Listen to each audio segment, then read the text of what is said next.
Nusantara, pendidik mulia.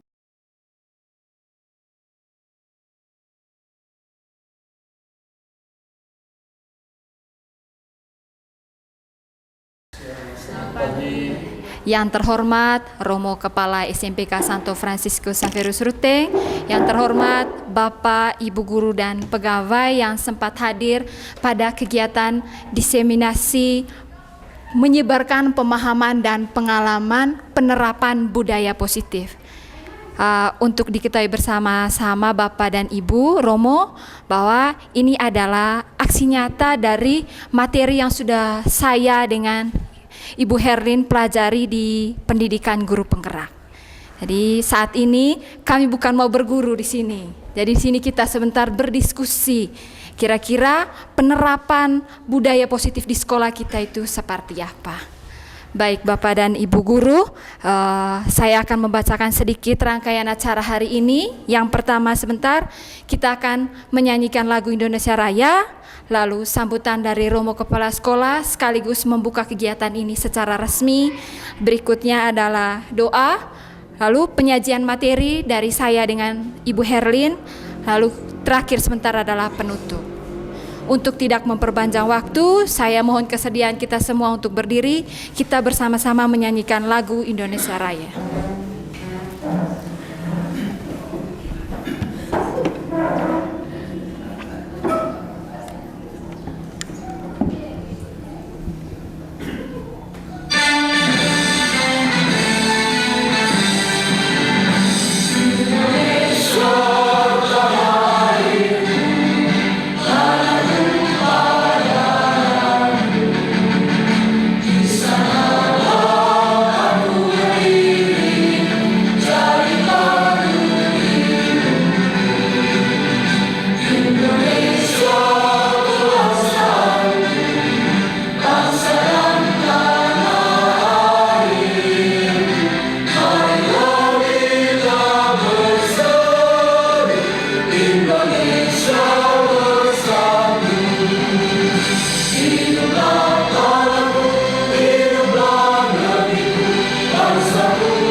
Silakan duduk kembali.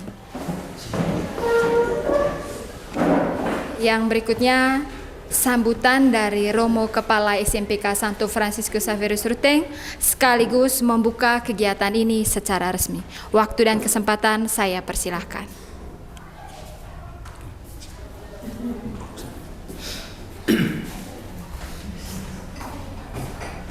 Yang saya hormati dan yang saya kasihi para Bapak Ibu Guru yang sempat hadir, yang saya hormati dan saya kasihi pula para adik kami, mahasiswa-mahasiswi yang menjalankan praktik di sekolah ini, yang juga turut ambil bagian dalam kegiatan pagi hari ini. Yang sungguh kami kasihi dan kami banggakan kedua calon guru penggerak yang berasal dari lembaga pendidikan ini, Ibu Herlin dan juga Ibu Ecak. Ya. Singkatnya kita sekalian yang berbahagia dan turut ambil bagian dalam kegiatan yang sungguh bermakna ini. Selamat pagi semua. Tentu sebagai insan yang beriman, kita sudah sepatutnya bersyukur dan berterima kasih kepada Tuhan karena atas berkat, cinta dan penyelenggaraannya lah kita semua bisa berhimpun bersama di tempat ini dalam suatu agenda kegiatan dari kedua calon guru penggerak angkatan ke-10 yang berasal dari sekolah ini, yakni temanya itu ya diseminasi, ya, menyebarkan menyebarkan budaya positif di lingkungan satuan pendidikan. Tentu pertama-tama kita bersyukur dan berterima kasih karena di lembaga pendidikan ini kita sudah memiliki juga fasilitator penggerak, Ibu Titin Ganggur, dan juga beberapa waktu yang lalu kita juga mendapatkan guru penggerak yang baru, Ibu Carolina, Ibu Ijen angkatan ke-9, Dan saat ini kita semua mengikuti rangkaian kegiatan dari calon guru penggerak angkatan ke-10. Tentu kita semua berbangga bahwasannya ada dari antara kita yang dengan penuh antusiasme mengikuti program guru penggerak. Dari seluruh rangkaian kegiatan dinamika yang kita lihat bersama, kehadiran para guru penggerak yang ada di lembaga pendidikan ini tentu memberikan aura yang positif dalam seluruh rangkaian kegiatan pembelajaran dan khususnya menciptakan iklim pendidikan dan pendampingan secara kondusif dan juga efektif.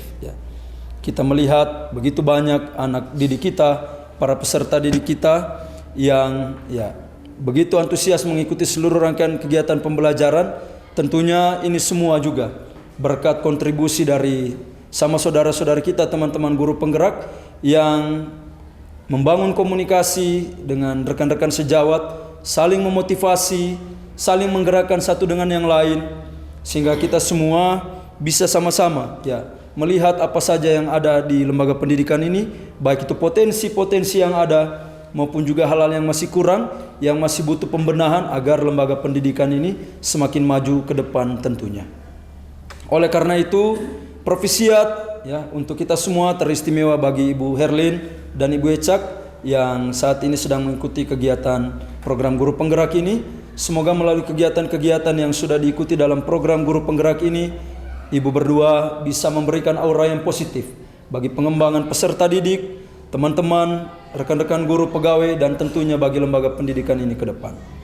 Oleh karena itu, seraya memohon berkat dan kuasa Tuhan, sambil juga memohon izin dari kita semua, saya secara resmi membuka kegiatan ini, khususnya bagi kedua calon guru penggerak kita, Ibu Ecak dan Ibu Herlin pada pagi hari ini.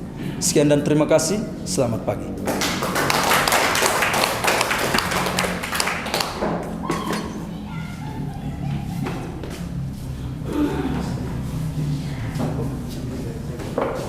Terima kasih Romo Kepala Sekolah yang sudah membuka kegiatan ini secara resmi. Berikutnya kita masuk ke doa. Saya minta kesediaan Ibu Herlin untuk memimpin doa.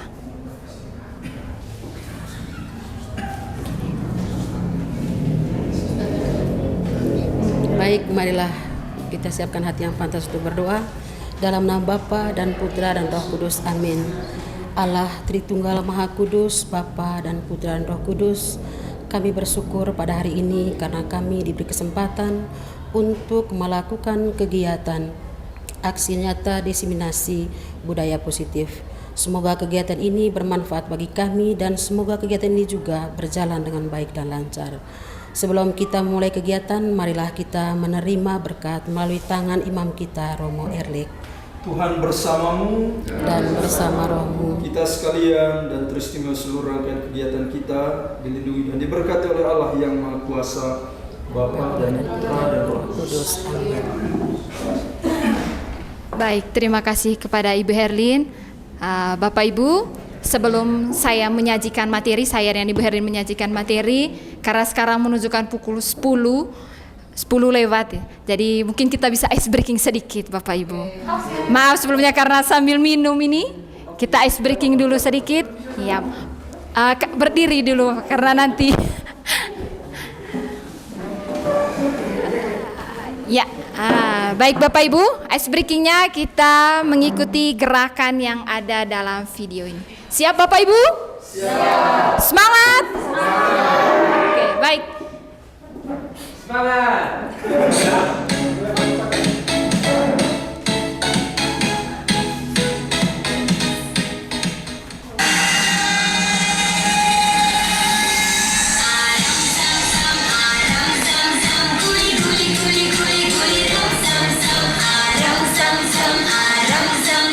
Guli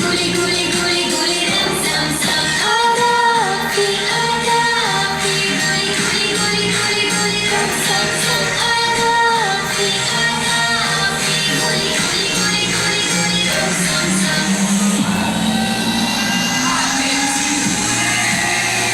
cepat.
Penggerak angkatan 9.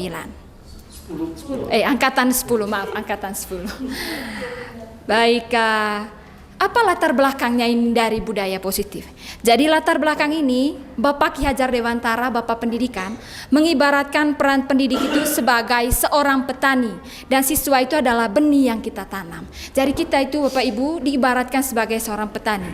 Jadi sebagai pendidik, peran kita itu adalah sama seperti petani, di mana petani itu adalah merawat benih-benihnya itu dengan cara menyiramnya, lalu asupan mataharinya juga cukup. Begitu juga kita Bapak Ibu, kita menjalankan peran pendidik kita juga dengan seperti itu. Kita merawat anak kita, menuntun anak kita sesuai dengan kodrat alam dan kodrat zamannya, sehingga anak-anak itu bisa mencapai keselamatan yang setinggi-tingginya, baik sebagai masyarakat maupun sebagai anggota masyarakat. Nah sekarang Bapak Ibu, sebentar angkat tangannya Bapak Ibu ya. Apakah Bapak Ibu setuju bila yang pertama, pemberian hukuman dapat mendisiplinkan siswa? Apakah Bapak Ibu setuju? Ada yang setuju? Silakan angkat tangan. Oke, ada Pak Rio. Lalu berikutnya, apakah Bapak Ibu setuju bahwa pemberian hadiah meningkatkan prestasi siswa? Oke, setuju, baik. Apakah Bapak Ibu setuju bahwa guru harus mampu memberikan solusi untuk setiap siswa yang bermasalah? Ada yang tidak setuju?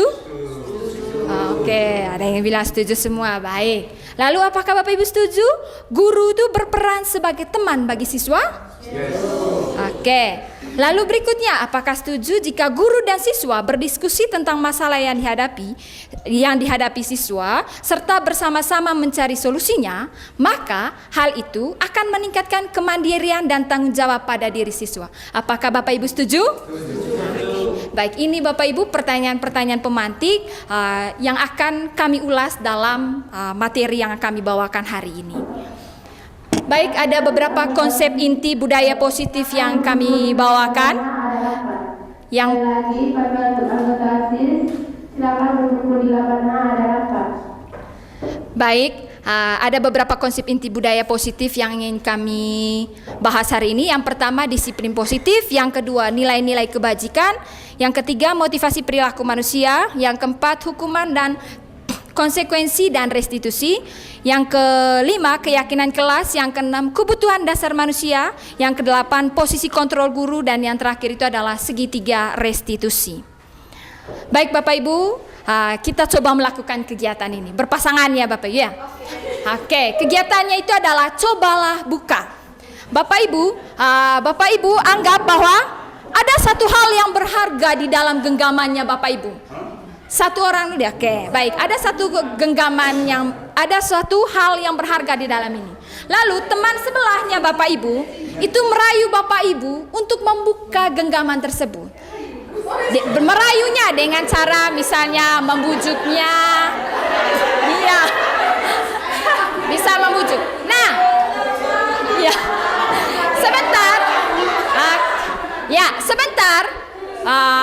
Tergantung Bapak Ibu, tergantung bujukan dari temannya. Apakah Bapak Ibu bersedia membuka atau tidak?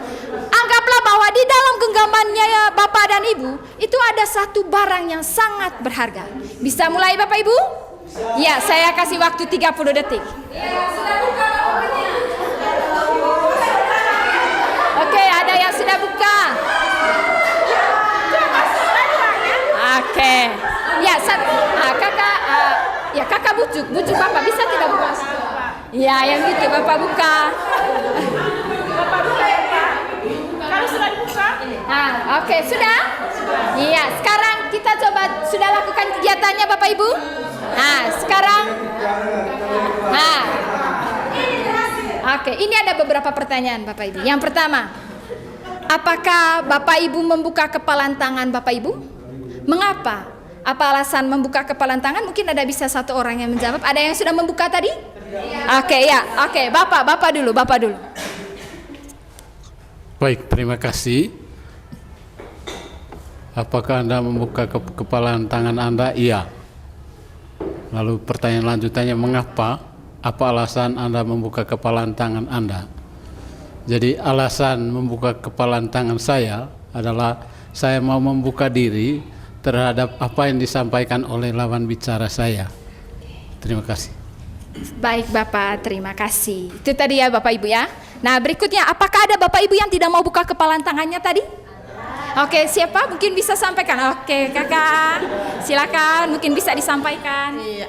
Baik Ibu, ketika ditanyakan bahwa apakah Ibu bisa membuka kepalan tangannya, saya bisa mengatakan tidak bisa. Mengapa? Ya, karena saya memiliki prinsip, memiliki sesuatu yang harus saya jaga, yang tidak bisa orang luar kontrol dengan apa yang saya punya. Jadi saya tuh punya kontrol sendiri, tidak bisa orang lain mengontrol diri saya. Dan saya punya nilai-nilai yang saya tanamkan dalam diri saya, sehingga saya tidak boleh mudah dibuka atau mungkin dibujuk oleh orang luar gitu. Baik kakak, terima kasih. Tepuk tangan dulu untuk kita semua untuk jawaban dari Pak Marcel sama Ibu Desi. Baik Bapak Ibu, dalam kegiatan ini tadi sesungguhnya siapa sebenarnya yang memegang kendali atau kontrol untuk membuka atau menutup tangan kita ya? Iya Bapak Ibu, diri sendiri. Jadi kemungkinan jawaban tadi bervariasi Bapak Ibu. Ada yang membuka, ada yang tidak. Jadi membuka dengan tidaknya itu tentu diri sendiri, kitalah yang memegang kontrol atas kepalan tangannya kita tadi. Mengapa? Karena ketika kita membuka atau menutupnya itu sesuai dengan kebutuhan kita. Misalnya tadi membujuk ya, membujuknya dengan cara apa dulu misalnya, aduh tolong kak, atau ada dengan kata-kata apa, mungkin itu sesuai dengan kebutuhan kita bisa saja buka. Tapi sebenarnya yang membuka itu adalah diri kita sendiri. Bisa saja kita tidak membukanya karena kita berpikir bahwa ini adalah suatu barang yang sangat berharga bagi kita, maka saya tidak akan membuka kepalan tangan saya. Jadi yang mengontrol kita itu sebenarnya adalah diri kita sendiri ya Bapak Ibu ya. Oke, nah begitu juga dengan para siswa Bapak Ibu. Para siswa itu kita tidak bisa mengontrol mereka. Mereka lah yang mengontrol dirinya mereka sendiri. Tugas kita itu adalah menuntun mereka. Baik, Dr. William Glasser dalam choice teorinya meluruskan beberapa miskonsepsi tentang makna kontrol. Di sini Bapak Ibu ada gambar boneka ini, pernah lihat boneka yang bergerak itu sesuai dengan yang mengontrolnya. Nah, di situ ada beberapa ilusi yang meluruskan miskonsepsi bahwa yang pertama itu adalah ilusi guru mengontrol murid. Jadi sebenarnya guru itu tidak bisa mengontrol murid.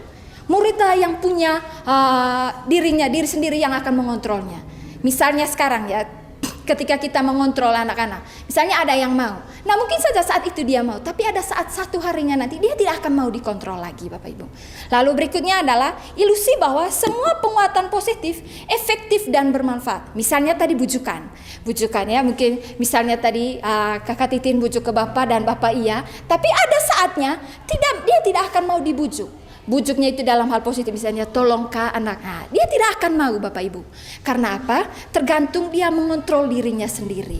Lalu berikut Bapak Ibu, ilusi bahwa kritik dan membuat orang merasa bersalah dapat menguatkan karakter. Sebenarnya itu tidak Bapak Ibu. Mungkin sekarang kita berpikir bahwa oh ini anak-anak setelah saya mengkritik karakternya dikuatkan. Kita belum tahu bahwa hari kemudiannya dia bagaimana. Jadi sebenarnya itu dari dalam diri anak itu sendiri. Jadi ketika kita menguatkan anak, bagaimana motivasi intrinsik dari dalam anak itu? Gitu. Nah, itulah yang mempengaruhi kontrol dirinya. Lalu berikutnya, ilusi bahwa orang dewasa memiliki hak untuk memaksa. Jadi saya juga pada saat saya membaca ini langsung refleksi ke diri sendiri bahwa kita ini kan dewasa, anak-anak itu masih kecil. Jadi kita berpikir, kamu harus ikut apa yang ibu omong gitu. Jadi sebenarnya sekarang mungkin dia mau ikut, tapi suatu saat pasti dia tidak mau ikut. Karena apa? Dia memiliki kontrol diri. Jadi sebenarnya Bapak Ibu, semua itu adalah tergantung dari motivasi yang ada dalam diri anak tersebut atau motivasi intrinsiknya. Berikut Bapak Ibu. Oke. Bagaimana seseorang bisa berubah dari paradigma stimulus responnya itu kepada pendekatan teori kontrol? Ada sedikit kata-kata motivasi di sini. Bila kita ingin membuat kemajuan perlahan, sedikit-sedikit, ubahlah sikap atau perilaku Anda. Namun, bila kita ingin merubah cara-cara utama kita, maka kita perlu merubah kerangka acuan kita, merubah mindset kita. Ubahlah bagaimana Anda melihat dunia, bagaimana Anda berpikir tentang manusia, ubahlah paradigma Anda, skema pemahaman dan penjelasan aspek-aspek tertentu tentang realistik. Jadi kita harus merubah cara berpikir kita.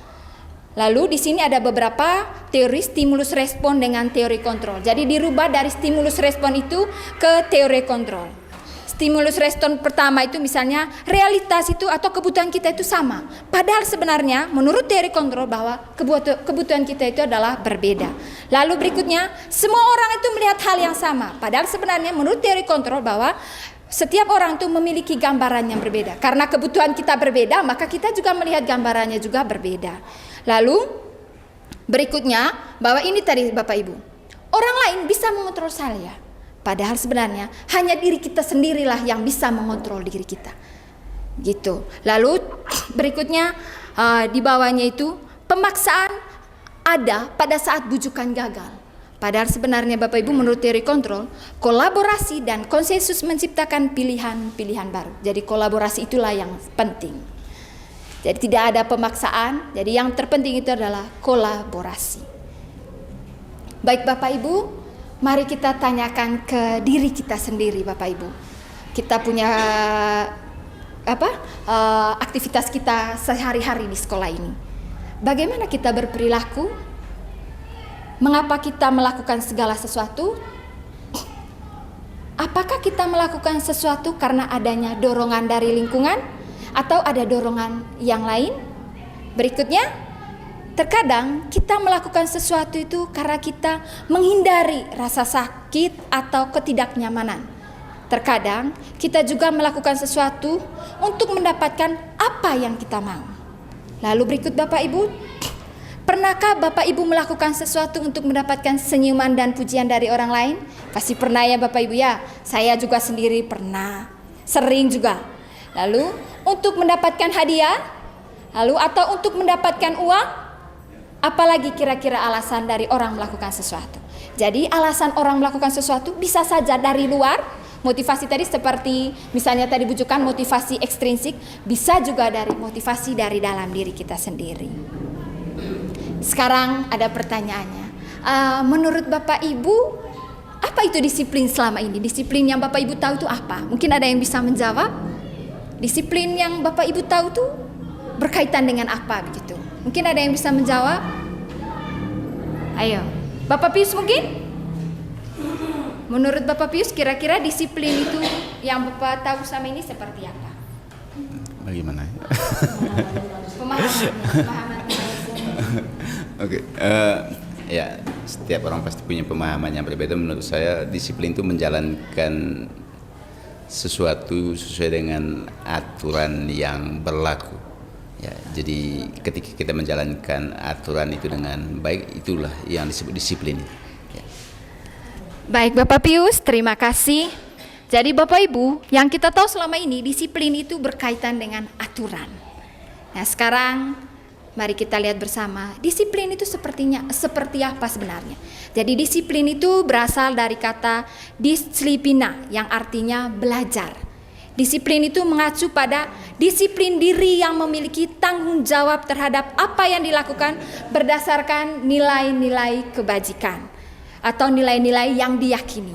Lalu disiplin positif itu apa? Disiplin positif itu merupakan salah satu cara penerapan disiplin yang bertujuan untuk menumbuhkan kesadaran serta memberdayakan peserta didik tanpa imbalan, penghargaan, ancaman, atau hukuman. Jadi Bapak Ibu, disiplin positif itu adalah belajar. Jadi disiplin itu sebenarnya belajar. Belajar, lalu sebagai pendidik tujuan kita itu adalah menciptakan peserta didik yang memiliki disiplin universal dan memiliki, ini yang saya kasih tahu tadi, bahwa memiliki motivasi intrinsik dari dalamnya untuk berubah ke arah yang lebih baik. Tidak ada guna kita omong begini ya anak didik. Nah, kalau misalnya tidak ada motivasi yang sudah dibangun dari dalam diri anak. Mungkin selama ini kita melihat sering begitu ya Bapak Ibu ya. Ya, kalau misalnya kita omong, ya kamu nanti seperti ini, tapi tidak ada motivasi intrinsik dari dalam diri, maka itu tidak akan berjalan. Jadi di sini tuh bagaimana kita seorang guru tuh membangun motivasi intrinsik dari peserta didik. Dengan cara tadi merubah stigma kita, merubah cara berpikir kita dari stimulus respon ke teori kontrol. Baik Bapak Ibu, nilai-nilai kebajikan. Jadi nilai-nilai kebajikan itu adalah nilai yang disepakati bersama lepas dari suku, bangsa, agama, bahasa maupun latar belakangnya. Jadi disiplin itu sebagai bentuk kontrol diri, yaitu belajar untuk kontrol diri agar dapat mencapai suatu tujuan mulia. Itu disiplin, belajar untuk mengontrol diri. Lalu tujuan mulia di sini mengacu pada nilai-nilai atau prinsip-prinsip mulia yang dianut seseorang.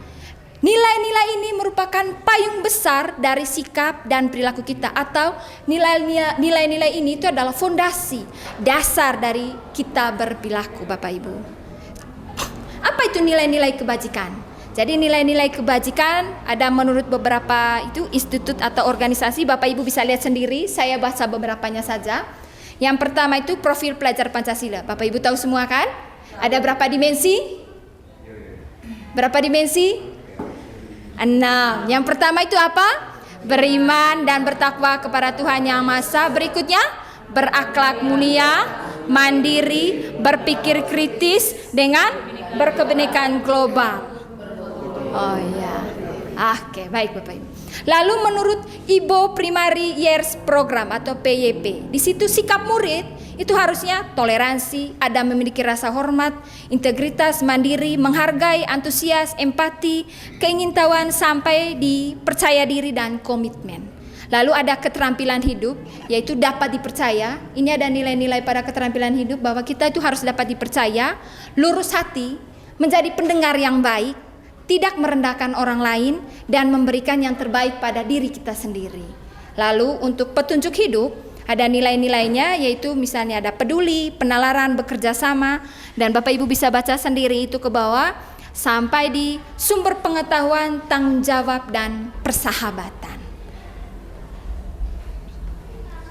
Baik Bapak Ibu, motivasi perilaku manusia. Seperti yang saya kasih tahu tadi, motivasi itu ada ekstrinsik, ada intrinsik. Jadi ekstrinsiknya itu adalah untuk menghindari ketidaknyamanan atau hukuman. Jadi anak-anak itu terkadang melakukan sesuatu itu untuk menghindari itu tadi hukumannya. Jadi dia melakukannya. Dia akan tahu, oh, kalau saya begini, maka saya akan dihukum gitu. Jadi saya harus melakukannya. Itu adalah motivasi ekstrinsik. Lalu motivasi ekstrinsik berikutnya adalah untuk mendapatkan imbalan atau penghargaan dari orang lain. Jadi terkadang siswa kita itu melakukan hal itu karena dia berpikir, misalnya kita sudah menjanjikan, ya kalau kamu dapat nilai 100, ibu akan kasih kamu hadiah. Nah, disitulah ada motivasinya di situ. Tapi itu motivasi ekstrinsik. Dia akan belajar gitu untuk mendapatkan itu. Tapi ingat Bapak Ibu, harus ada motivasi intrinsik dari dalam diri siswa tersebut. Motivasi intrinsik itu misalnya ini untuk menjadi orang yang mereka inginkan dan menghargai diri sendiri dengan nilai-nilai yang mereka percaya. Misalnya dia mau menjadi orang yang disiplin, dia mau menjadi orang yang jujur, dia mau menjadi orang yang bertanggung jawab. Itu sudah muncul dari dalam hati siswa tersebut tanpa ada motivasi dari luar. Kalaupun ada, tapi itu hanya adalah tambahan, tapi sudah ada dari dalam diri siswa tersebut.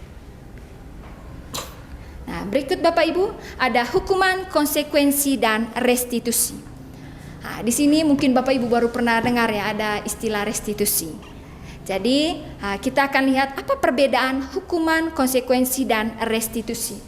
Jadi Bapak Ibu, untuk hukuman itu misalnya sesuatu yang menyakitkan harus terjadi. Misalnya dipukul kah atau disuruh berlutut, itu adalah hukuman.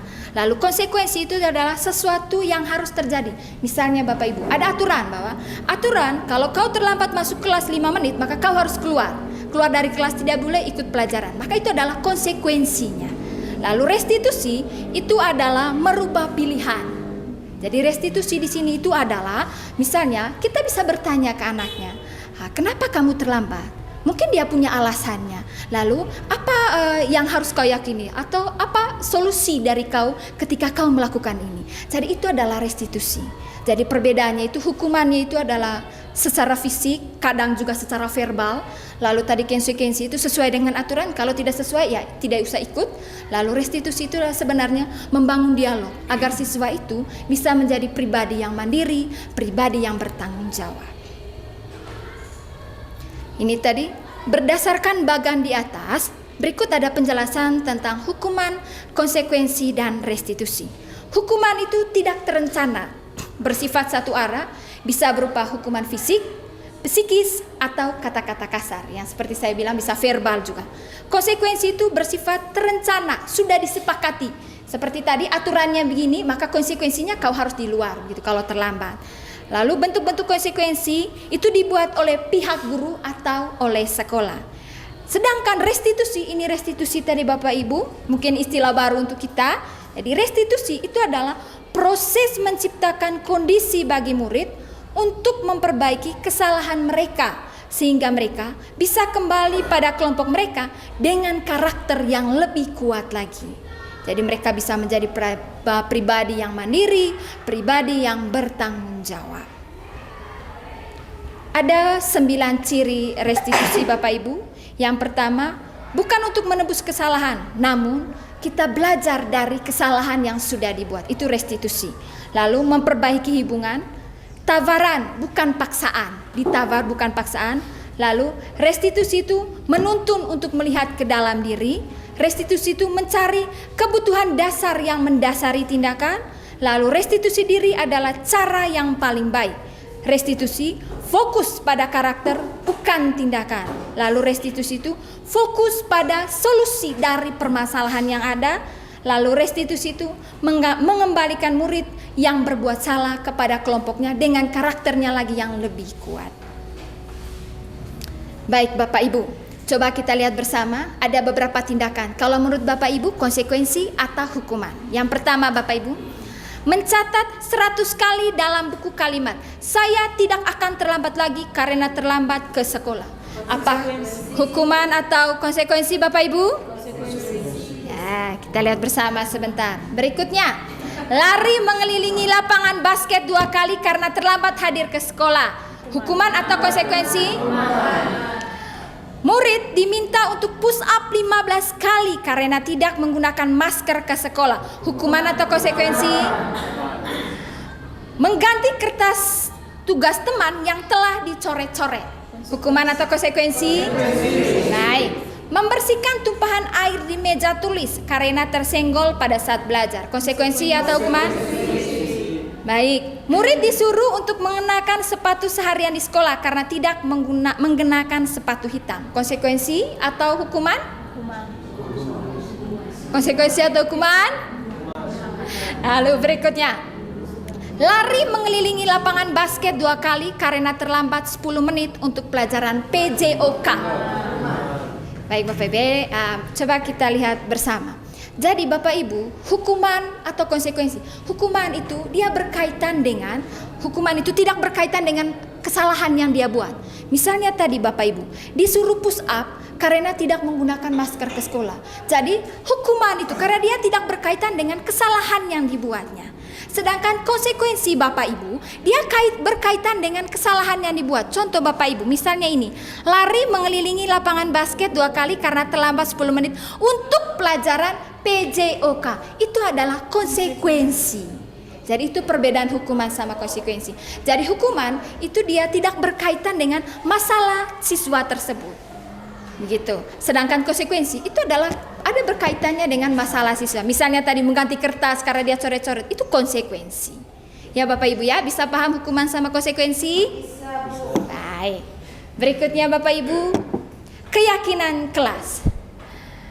Pernah dengar kesepakatan kelas kita di sekolah ini, mulai dari kakak ibu Titin, mulai dari guru penggeraknya kakak ibu Titin, kita semua dirubah, kita punya mindset semua bahwa pentingnya membuat kesepakatan kelas ya Bapak Ibu ya. Sudah pernah melakukan kesepakatan kelas semua tuh? Ya, jadi keyakinan kelas itu atau kesepakatan kelas. Bapak Ibu, mengapa harus keyakinan kelas? Mengapa bukan peraturan kelas? Mari kita lihat bersama ya Bapak Ibu ya. Ada dua pertanyaan di sini. Yang pertama, mengapa kita memiliki peraturan tentang penggunaan helm pada saat mengendarai kendaraan roda 2 atau motor? Jadi kemungkinan jawabannya itu untuk apa Bapak Ibu? Keselamatan. Berikutnya, mengapa kita memiliki peraturan tentang penggunaan masker dan mencuci tangan setiap saat? Apa kira-kira jawabannya Bapak Ibu? Keselamatan dan kesehatan. Jadi Bapak Ibu, nilai-nilai keselamatan dan kesehatan di pertanyaan tadi itu kita sebut sebagai keyakinan. Jadi tadi ada nilai keselamatan itu saat Jadi ada nilai keselamatan tadi, lalu nilai kesehatan, itu namanya Bapak Ibu keyakinan. Dari aturan tadi, aturan tidak menggunakan aturan harus menggunakan helm. Di dalam aturan itu Bapak Ibu sebenarnya ada keyakinan. Ada keyakinannya itu untuk keselamatan dan kesehatan Bapak Ibu. Bapak Ibu, seseorang akan lebih tergerak dan bersemangat untuk menjalankan keyakinannya daripada hanya sekedar mengikuti serangkaian peraturan tertulis tanpa makna. Jadi murid-murid pun demikian Bapak Ibu. Mereka perlu mendengarkan dan memahami arti sesungguhnya aturan itu, sehingga nilai-nilai kebajikan di balik peraturan itu memiliki tujuan utamanya. Misalnya begini Bapak Ibu, ada aturan nih Bapak Ibu ya. Aturan tidak boleh menyontek. Sebenarnya ada nilai kebajikan di dalamnya. Kira-kira Bapak Ibu nilai apa yang ingin ditanamkan untuk tidak menyontek? Kejujuran. Ya, begitu maksudnya Bapak Ibu ya. Jadi mereka tuh harus memahami aturan-aturan itu, bahwa di dalam aturan itu ada nilai-nilai atau keyakinan-keyakinan yang ingin ditanam. Baik Bapak Ibu, pembentukan keyakinan kelas. Mari kita refleks ini. Apakah pembentukan keyakinan kelas kita sudah sesuai tidak dengan pembentukan kesepakatan selama ini? Keyakinan kelas itu bersifat lebih abstrak daripada peraturan yang lebih rinci dan konkret. Lalu keyakinan kelas berupa pernyataan-pernyataan universal. Pernyataan keyakinan kelas senantiasa dibuat dalam bentuk positif Bapak Ibu. Nah, di sini Bapak Ibu saya garis bawah yang dalam bentuk positif. Dalam bentuk positif itu Bapak Ibu seperti ini. Tidak ada kalimat-kalimat yang berbau negatif. Misalnya tadi ya, dilarang membuang sampah sembarang tempat. Dilarang itu kalimat negatif. Lebih bagus kata-katanya itu adalah jagalah kebersihan. Atau misalnya tadi, iya, ada kesepakatan dilarang menyontek saat ujian. Itu kan kalimat negatif ya Bapak Ibu ya. Nah, seharusnya dibuat apa? Jujurlah, kejujuran. Tanamkan nilai kejujuran di dalam sini. Bisa Bapak Ibu ya. Jadi saat membuat kesepakatan atau keyakinan kelas itu, maka kalimat-kalimat yang digunakan itu harus positif, bukan negatif. Kalau dilarang itu tadi, itu sudah kalimat negatif. Kita rubah menjadi kalimat positif. Lalu keyakinan kelas itu jangan terlalu banyak Bapak Ibu, sehingga siswa itu mudah mengingat dan memahaminya. Lalu keyakinan kelas itu sebaiknya sesuatu yang dapat diterapkan di lingkungan tersebut. Misalnya di lingkungan itu, apa yang mau ditanamkan di lingkungan ini? Kejujuran, kedisiplinan, tanggung jawabnya bagaimana. Lalu berikutnya, semua warga kelas hendaknya ikut berkontribusi dalam pembuatan keyakinan kelas lewat kegiatan curah pendapat. Sering kan kita buat sama ini Bapak Ibu ya. Kita buat kesepakatan itu, siswa terlibat. Nah mungkin yang ini yang kita lihat bersama. Ini juga jadi refleksi saya kemarin setelah saya membaca ini, bahwa kita harus meninjau kembali keyakinan kelas dari waktu ke waktu.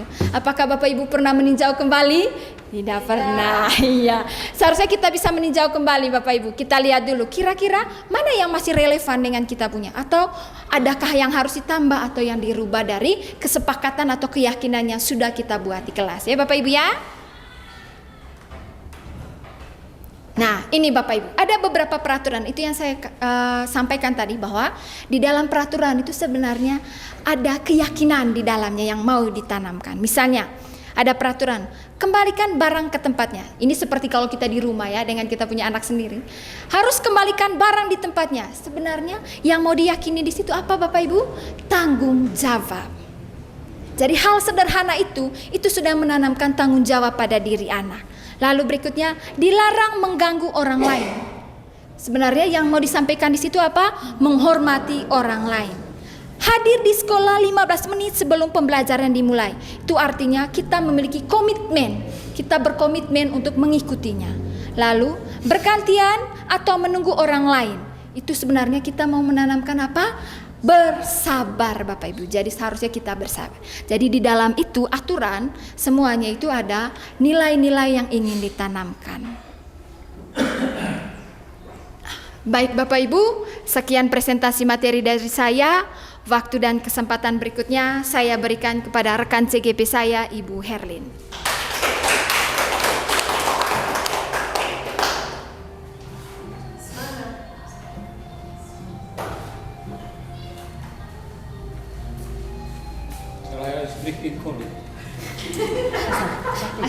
Kita ice breaking dulu. Ice breaking lagi. Oke, baik sudah. Oh, ice breaking lagi. Lagu apa Bapak Ibu? Goyang raga. Lagu apa Bapak Ibu? Oh.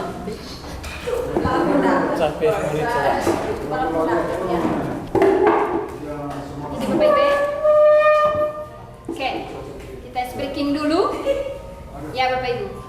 Ikuti sama-sama gerakannya ya Bapak Ibu ya. Freeze.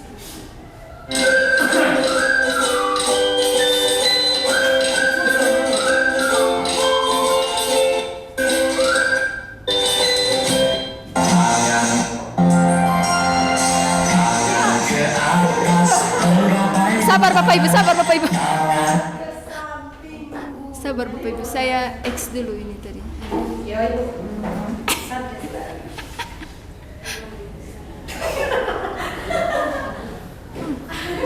Kami ibu gerakan gua, kami kaki gua.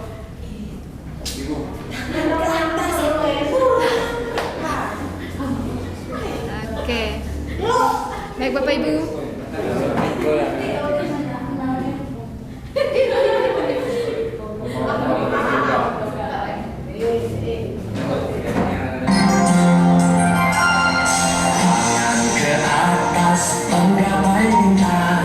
Tangan ke samping, burung yang terbang. Tangan ke depan, ikan berenang. Duduk yang sopis, siap berdoa. Tak putar-putar, tangan diputar. Gulung-gulung, tangan digulung. Ular melingkar di pagar bundar. Kanan, kiri, atas, bawah, siap berdoa. Satu jari kanan, satu jari kiri, ku gabung menjadi dua, ku buat panjang. Dua jari kiri, ku gabung menjadi empat, dua cekrek. Ku gabung menjadi enam, dua empat jari kiri, ku gabung menjadi delapan, dua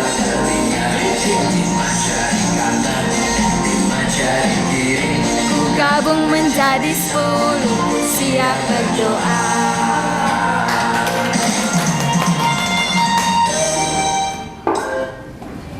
Oke Bapak Ibu, sabar.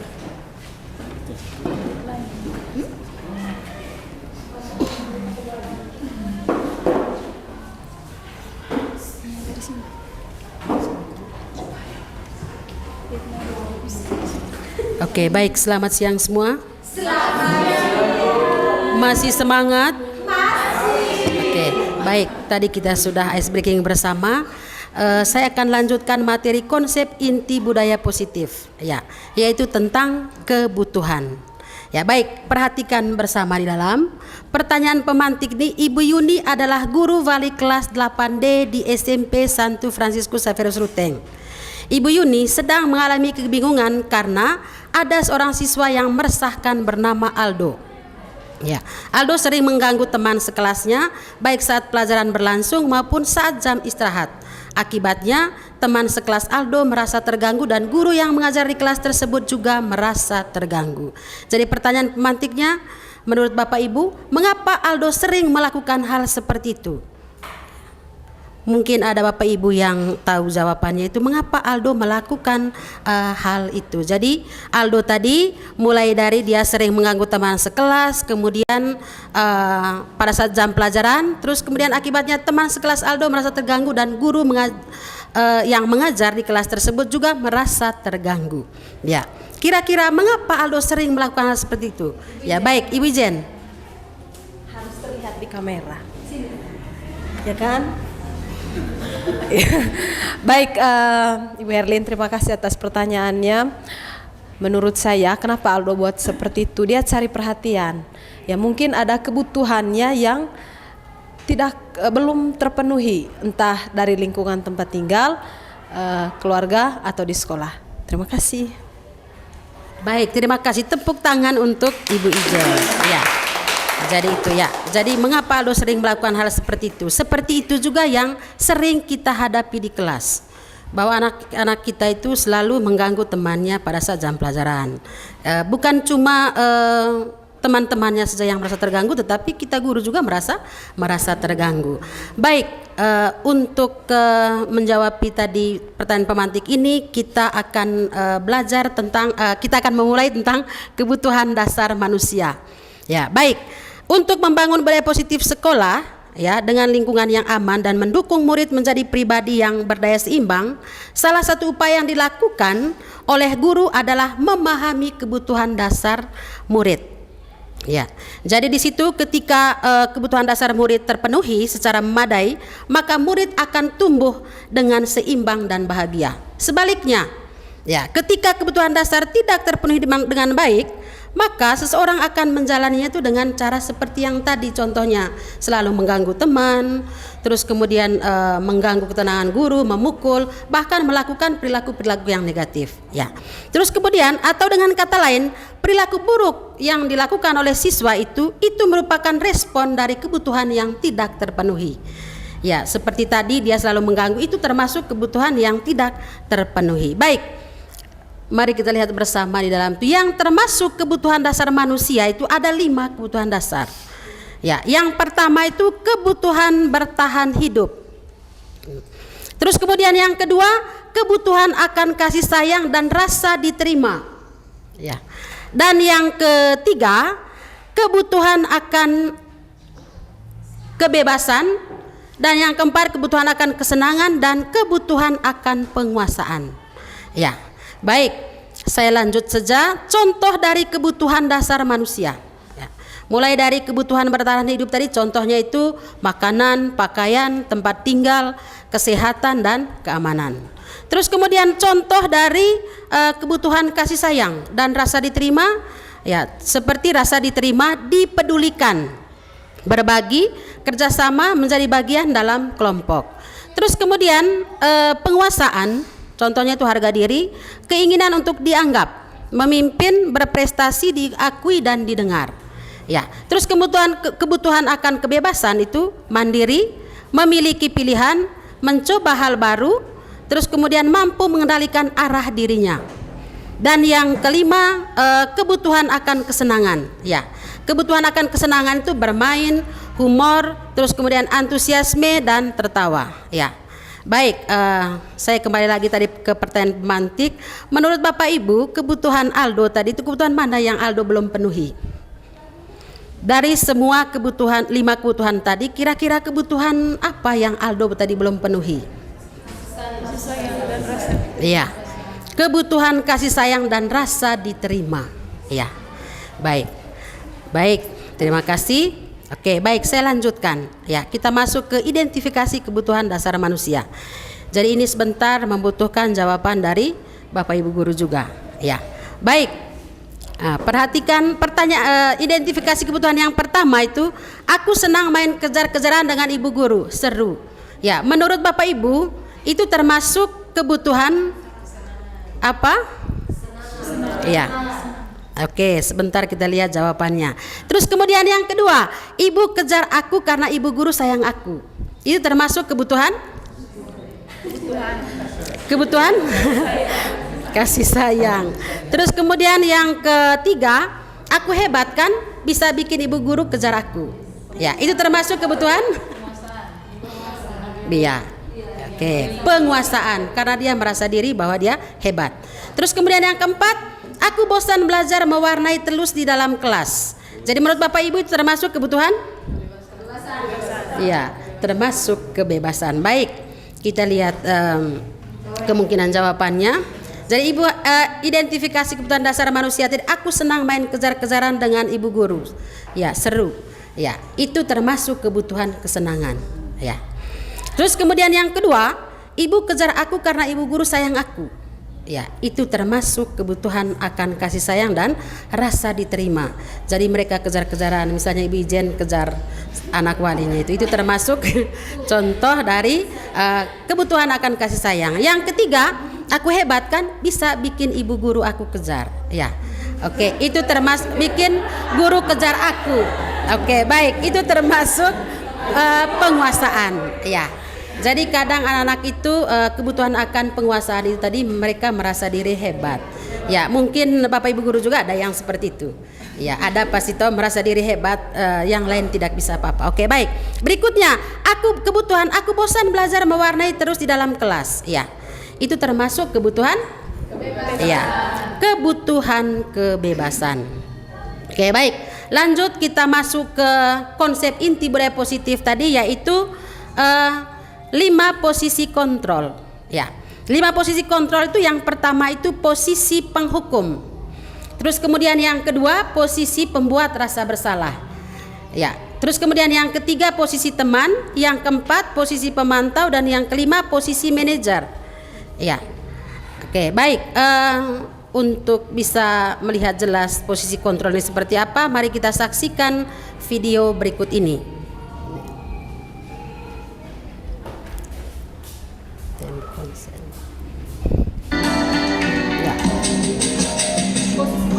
Oke.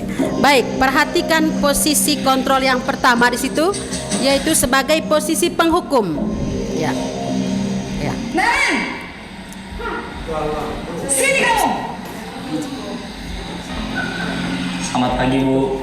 Selalu terlambat. Kamu deh, pasti terlambat. Maaf, Bu. Saya... Apa? Apa coba? Alasan kamu apa lagi? Kapan sih kamu tidak terlambat? Malas sekali ya kamu jadi anak. Saya... Baik, ya. Gak kapok-kapok sih kamu. Sudah berapa kali terlambat? Sana, kamu keliling lapangan basket 2 kali. Kenapa saya harus keliling lapangan basket, Bu? Kenapa? Kamu lawan ibu? Berani-beraninya jawab. Sudah terlambat, masih berani jawab pula. Sekarang, keliling lapangan basket 5 kali sekalian. Biar kapok. Cepat. Pergi sana ke lapangan basket. Posisi penghukum biasanya Oke, baik. Itu tadi posisi penghukum. Ya. Kita yang ada di ruangan ini juga pasti pernah melakukan sebagai posisi penghukum. Termasuk saya. Ya, saya juga pernah melakukan posisi penghukum. Ketika anak terlambat, silakan masuk karena kau terlambat, kau keliling lapangan sekian kali. Bukan cuma itu juga, banyak hal yang diberikan oleh Bapak dan Ibu guru, sanksi yang diberikan. Jadi itu termasuk posisi kontrol, posisi penghukum. Saya dan juga Bapak dan Ibu guru yang lain pasti melakukan hal yang sama sebagai posisi penghukum. Ya. Oke, kemudian yang kedua, posisi pembuat rasa bersalah. Ya. masih lanjut.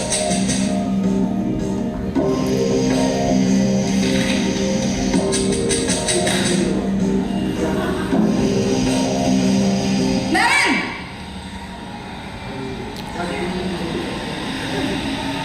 Selamat pagi, Bu. Naren, kamu kenapa terlambat lagi, nak? Ya Tuhan, Naren, kamu senang ya bikin ibu susah ya? Kalau kamu terlambat lagi, nanti ibu yang ditegur bapak kepala sekolah, nak. Disangka ibu tidak bisa membina kamu. Duh, gimana ini? Maaf, Bu. Duh, Gusti Naren, kamu suka ya kalau ibu ditegur bapak kepala sekolah? Terus, sekarang ibu harus tulis apa ini di buku absen? Ini kamu sudah sering terlambat loh. Ibu harus apa coba? Maaf, Bu. Maaf sekali. Ya sudah, lain kali jangan bikin ibu susah lagi ya, nak ya. Ibu tidak akan kuat lagi kalau kamu begini terus. Bisa jantungan kalau ibu ditegur bapak kepala sekolah. Sana cepat ke kelas. Maaf ya, Bu. Maaf sekali. Oke, baik. Posisi pembuat rasa bersalah. Dan ini juga mungkin sering kita alami. Ya, ketika anak didik kita melakukan kesalahan, itu yang kita lakukan. Ketika berulang kali, maka itu yang kita lakukan. Saya sangat kecewa. Ternyata itu membuat rasa diri mereka bersalah. Ya. Kamu terus, kata-kata itu. Saya juga sering seperti itu. Kenapa bukan orang lain yang membuat keributan? Ya, seperti itu ya. Jadi tadi posisi pembuat rasa bersalah. Ya. Kemudian yang ketiga, posisi teman.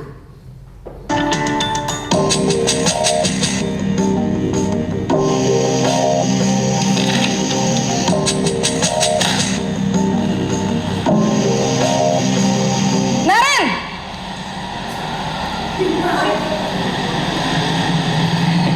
Selamat pagi, Bu. Wah, sudah jam berapa ini, nak? Terlambat lagi ya, sayang? Iya, Bu. Habis ibu saya lupa bangunkan saya, Bu. Kamu malah menyalahkan ibu kamu.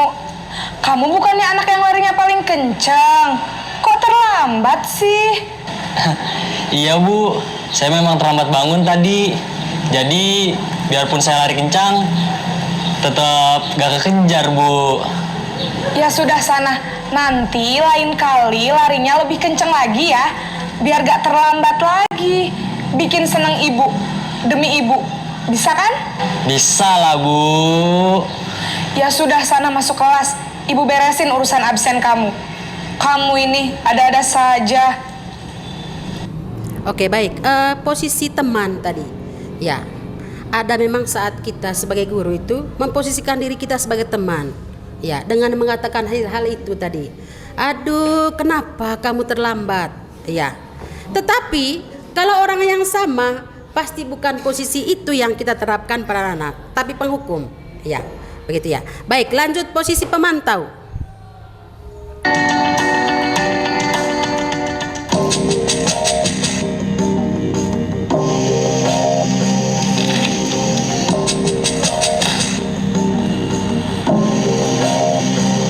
Naren!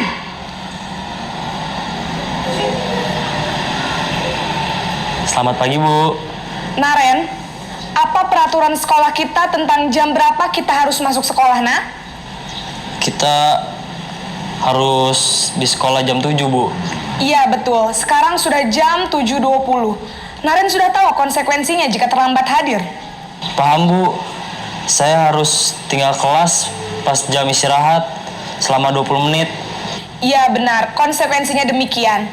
Jadi nanti jam 9.30 pas istirahat, kamu harus tinggal di kelas, kerjakan tugas tambahan untuk ketertinggalan kamu, ya? Baik, Bu. Ya, baik, itu tadi posisi pemantau. Jadi kita sebagai guru itu tetap memantau anak kita ketika mereka melakukan kesalahan, yaitu tadi terlambat. Selalu Naren terus yang terlambat. Ya, tetapi ketika melakukan kesalahan ada konsekuensi yang harus Naren buat atau yang Naren ambil, yaitu tadi, yaitu konsekuensinya tadi. Ya, selama 20 menit. Iya. Iya, kerjakan tugas tambahan.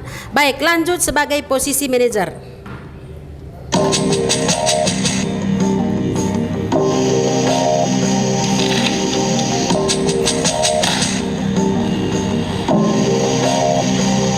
Naren!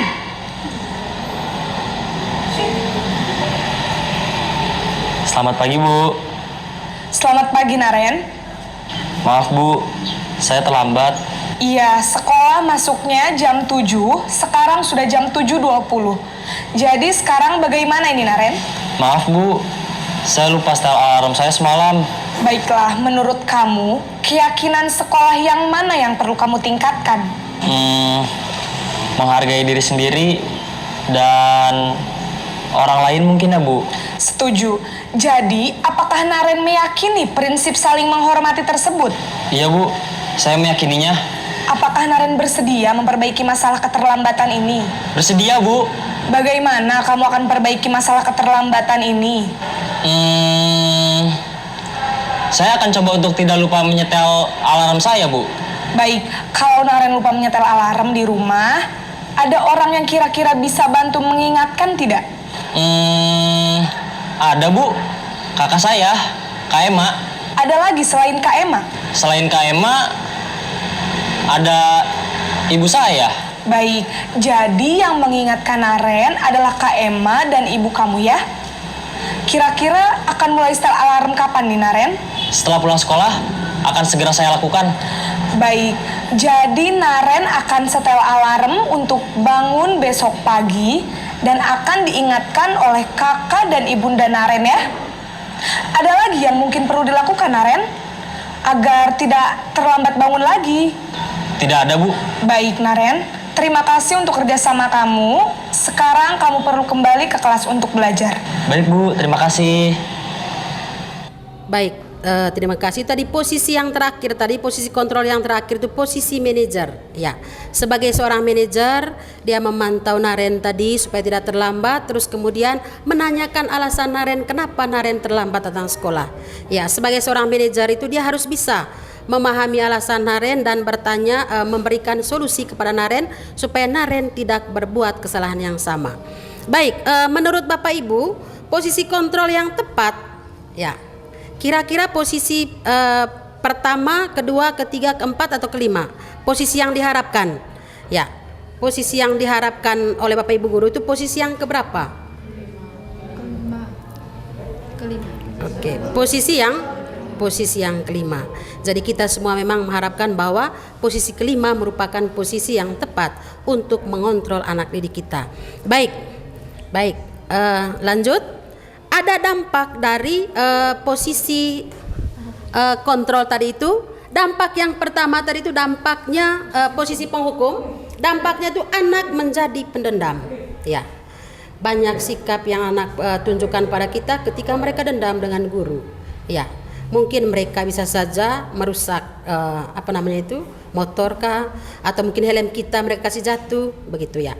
Terus kemudian yang kedua, posisi penghukum tadi, dampak yang kedua, tidak menyukai guru atau mata pelajaran tertentu. Ya, ini juga yang sering kita hadapi ketika kita memberi sanksi yang berlebihan kepada anak. Apa yang mereka respon yang mereka terima itu apa?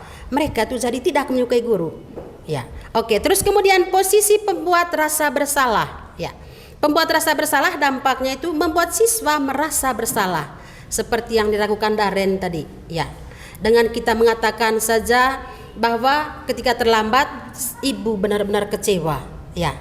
Nah, otomatis dia sudah dalam dirinya itu ada tumbuh rasa bersalah. Terus kemudian dampak dari posisi pembuat rasa bersalah yang kedua, rendah diri dan menarik diri, ya. Mungkin itu juga kita alami ketika anak itu ada yang menarik diri dari pergaulan. Ya, itu karena apa? Karena mereka selalu merasa bersalah. Oke, terus kemudian dampak berikutnya itu dampak dari posisi teman. Ya, dampak dari posisi teman nih, murid bergantung pada satu orang guru. Ya, terkadang kita itu berlebihan juga memberi perhatian kepada salah satu orang siswa, jadi ketergantungannya juga tinggi kepada guru itu. Ya, jadinya itu seperti membeda-bedakan. Terus kemudian yang kedua, membuat siswa tidak mandiri. Ya, Kalau kita membiarkan sikap tadi, sikap yang dia buat tadi itu, kekeliruan-kekeliruan, kesalahan, keterlambatannya tadi itu, maka siswa itu tidak mandiri. Ya. Terus kemudian dampak posisi pemantau, ya, dampak posisi pemantau. Yang pertama itu dia selalu menghitung hadiah atau hukuman yang diberikan tanpa melihat nilai kebajikan. Dan yang kedua itu tidak sepenuhnya mandiri. Itu kalau posisi pemantau. Ya. Jadi tadi kita sudah lihat bersama dan nonton bersama tadi videonya. Terus kemudian dampak dari posisi manajer, ya, dampak yang pertama itu murid jadi mandiri. Ya. Terus kemudian yang kedua, peserta didik memecahkan masalahnya sendiri. Ya. Tadi di video terakhir itu kita sudah lihat bersama bagaimana ibu gurunya tadi itu meminta Naren, bertanya kepada Naren kenapa terlambat, gitu. Terus kemudian bukan cuma memberi nasihat, tetapi ibu gurunya juga tadi memberi solusi. Ya, memberi solusinya tadi itu meminta Naren supaya ingatkan keluarganya, kakak Emma tadi dan juga ibunya itu untuk membangunkan dia pagi hari sehingga dia tidak terlambat datang sekolah. Itu dampak dari posisi manajer. Terus yang ketiga, peserta didik menjadi lebih bertanggung jawab.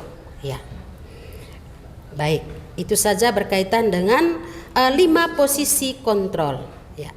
Saya lanjut konsep inti dari budaya positif yang kelima tadi, segitiga restitusi yang terakhir. Ini yang terakhir. Baik, apa itu segitiga restitusi? Segitiga restitusi itu merupakan proses dialog yang dijalankan oleh guru dan murid agar menghasilkan murid yang mandiri dan bertanggung jawab. Ya. Baik, ada 3 proses segitiga restitusi. Yang pertama itu menstabilkan identitas. Ya, di dalam menstabilkan identitas di situ setiap orang itu pasti pernah melakukan kesalahan. Ya, itu langkah yang pertama ketika anak-anak menghadapi masalah. Kita panggil anak itu, terus kemudian itu proses yang pertama. Jadi menstabilkan identitas itu seperti menenangkan dia dulu. Jadi kita panggil anak itu, dan kita mengatakan setiap orang itu pasti melakukan kesalahan. Terus kemudian kamu bukan satu-satunya yang pernah melakukan ini, begitu. Terus kemudian proses yang kedua yaitu validasi tindakan yang salah. Ya. Terus kemudian proses yang kedua ini, ya, kamu tentu punya alasan mengapa melakukan itu. Jadi ketika anak melakukan kesalahan, panggil mereka tadi itu, terus kemudian memberi mereka ketenangan sedikit supaya mereka bisa menjawab. Terus kemudian yang kedua, ya, validasi tindakan yang salah tadi itu. Jadi bertanya lagi kepada mereka, mengapa kamu melakukan hal ini? Terus kemudian yang ketiga yaitu menanyakan keyakinan kelas. Ya. Tetapi menanyakan keyakinan ini kita sudah buat di dalam kelas. Keyakinan kelas apa yang telah disepakati bersama. Terus kemudian kamu ingin menjadi orang yang seperti apa. Baik, lanjut. Baik. Menstabilkan identitas itu tadi proses yang pertama. Tadi proses segitiga restitusi yang pertama tadi yaitu menstabilkan identitas. Ya. Di sini ada berbagai pertanyaannya itu. Berbuat salah itu bukan pertanyaan ya, pernyataan. Berbuat salah itu tidak apa-apa. Ya, sehingga anak merasa tenang pada saat guru memanggil dia pada saat dia melakukan kesalahan. Terus kemudian yang kedua, tidak ada manusia yang sempurna. Ya, itu proses yang pertama tadi. Terus kemudian saya juga pernah melakukan kesalahan seperti itu. Ya. Dan kita bisa menyelesaikan ini. Berikutnya, Bapak Ibu juga tidak tertarik mencari siapa yang salah, tetapi Bapak Ibu ingin mencari solusi dari permasalahan yang dihadapi. Dan yang berikutnya, kamu berhak merasa begitu, ya. Dan yang terakhir itu, apakah kamu sedang menjadi teman yang baik buat dirimu sendiri? Ya. Jadi itu proses. Itu tadi proses dari segitiga restitusi yang pertama ketika anak-anak itu melakukan kesalahan, maka itu yang kita lakukan, menstabilkan identitas. Ya. Terus kemudian yang kedua yaitu validasi tindakan yang salah. Ya, validasi tindakan yang salah itu, ya, yang pertama padahal kamu bisa melakukan yang lebih buruk dari ini ya. Terus kemudian kamu pasti punya alasan mengapa melakukan hal itu. Ya, bertanya ke muridnya. Terus kemudian kamu patut bangga pada dirimu sendiri karena kamu telah melindungi sesuatu yang penting buatmu. Ya. Terus kemudian yang terakhir, kamu boleh mempertahankan sikap itu, tapi kamu harus menambahkan sikap yang baru. Jadi itu tadi proses dari menyelesaikan masalah yang kedua, yaitu validasi tindakan yang salah. Ketika anak-anak sudah melakukan kesalahan, kita panggil duduk dan menanyakan hal ini. Terus kemudian berikutnya, yang terakhir itu menanyakan keyakinan. Ya, kita harus menanyakan keyakinan kelas ketika dia sudah memberi alasan tadi kenapa saya melakukan hal itu. Ya, terakhir itu menanyakan keyakinan. Ya, apa yang kita percaya sebagai kelas atau keluarga. Terus kemudian apa nilai-nilai umum yang kita telah sepakati. Ya, ketika anak tadi terlambat, kira-kira apa kesepakatan kelas yang sudah kita buat bersama. Ya, terus kemudian apa bayangan kita tentang kelas yang ideal. Ya, dan yang keempat, kamu mau jadi orang yang seperti apa. Ya, jadi itu tadi 3 proses menyelesaikan persoalan melalui segitiga restitusi. Jadi kita memanggil anak yang bersangkutan, bertanya kepada dia, dan juga tentunya kita memberi solusi yang baik untuk anak yang sudah melakukan kesalahan.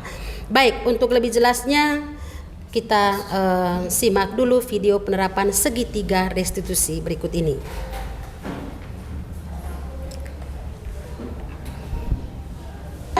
Selamat pagi Lofty. Selamat pagi Bu.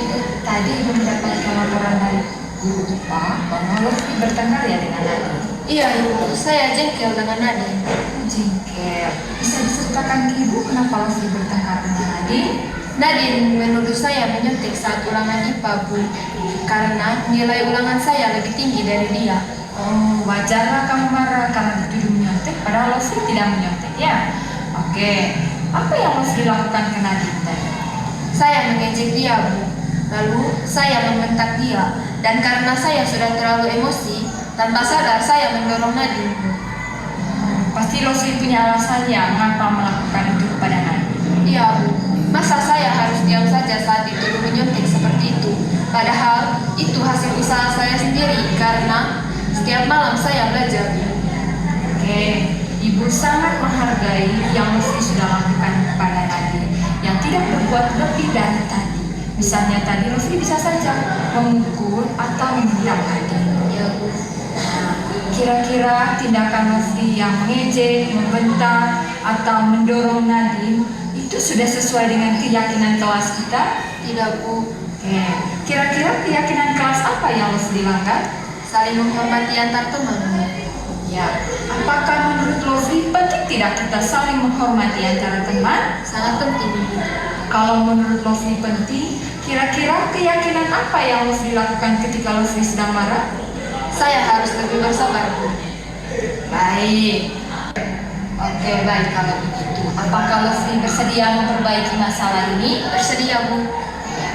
Kira-kira apa yang Lofty lakukan untuk memperbaiki masalah ini? Saya harus lebih bersabar dan menahan emosi saya jika dituduh menyontek. Saya juga akan melaporkan ke guru mata pelajaran dan wali kelas jika ada yang menuduh saya menyontek. Oke, tepat sekali. Lakukan seperti itu secara konsisten dan tanggung jawab ya. Ya Bu. Oke, silakan kembali ke kelas. Oke, baik, terima kasih. Itu tadi video terakhir tadi itu yaitu berkaitan dengan contoh penerapan segitiga restitusi. Ya, saya juga berharap karena setelah saya mendapatkan ilmu dari guru penggerak berkaitan dengan penanganan masalah, setelah saya membaca ini dan mendapat banyak banyak pengalaman dari teman-teman guru lain, anggota CGP yang lain, ya saya juga sempat berpikir mungkin ini proses yang baik untuk mengurangi kesalahan yang anak buat. Jadi bagus sekali ini segitiga restitusi bahwa proses dialog seperti ini yang diharapkan oleh siswa. Jadi ketika kita menghadapi siswa yang seperti itu, alangkah baiknya kita memanggil dia, terus kemudian kita bertanya mengapa dia melakukan hal itu. Jadi anak-anak melakukan kesalahan tadi itu ya mungkin karena ada alasannya. Dan di samping itu juga tadi seperti yang saya sudah sampaikan tadi, karena ada kebutuhan yang tidak terpenuhi dari anak tersebut. Jadi kita sebagai guru harus memahami tentang itu. Dan saya juga selama ini berjuang dan berusaha untuk belajar bagaimana cara menangani kasus dengan menggunakan metode segitiga restitusi. Jadi tanpa harus menghakimi, tetapi memberi solusi yang terbaik untuk anak agar anak tidak melakukan hal yang sama. Sekian dari saya, terima kasih. Saya kembalikan ke Pak Dubes. Baik, terima kasih Ibu Herlin. Jadi Bapak Ibu, sekian pemaparan materi dari saya dengan Ibu Herlin terkait materi yang sudah disampaikan tadi. Mungkin juga sekaligus karena tadi Romo Kepala Sekolah ada kegiatan untuk O2SN, mungkin ini juga sekaligus penguatan untuk kita semua dari Bapak Marcel juga yang mewakili Kepala Sekolah nanti. Baik Bapak, waktu dan kesempatan saya persilahkan.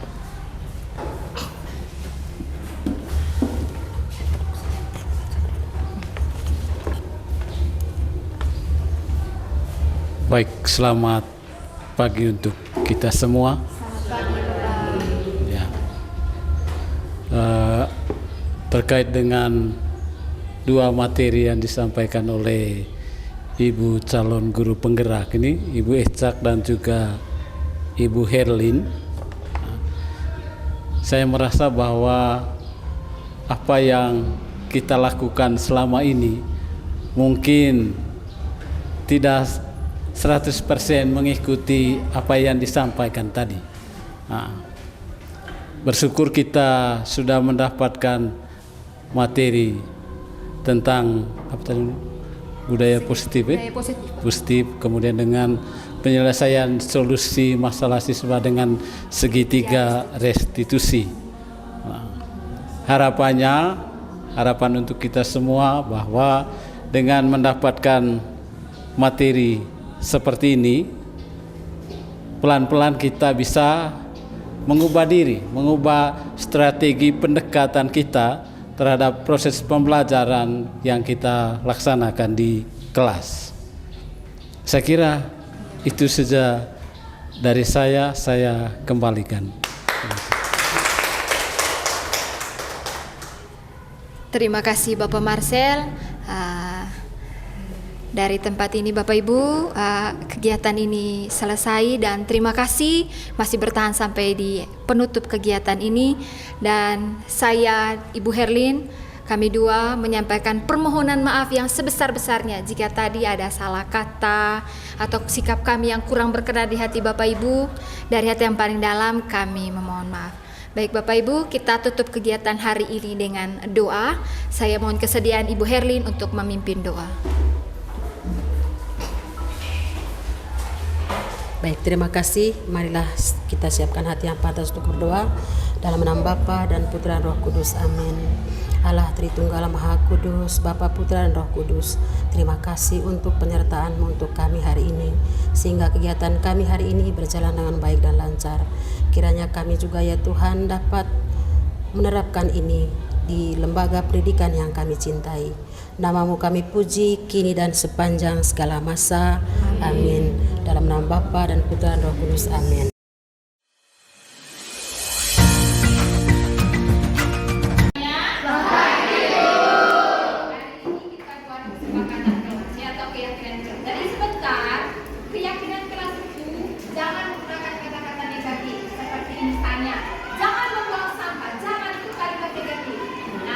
Kalimat positif itu kalimat positif, misalnya jagalah kebersihan.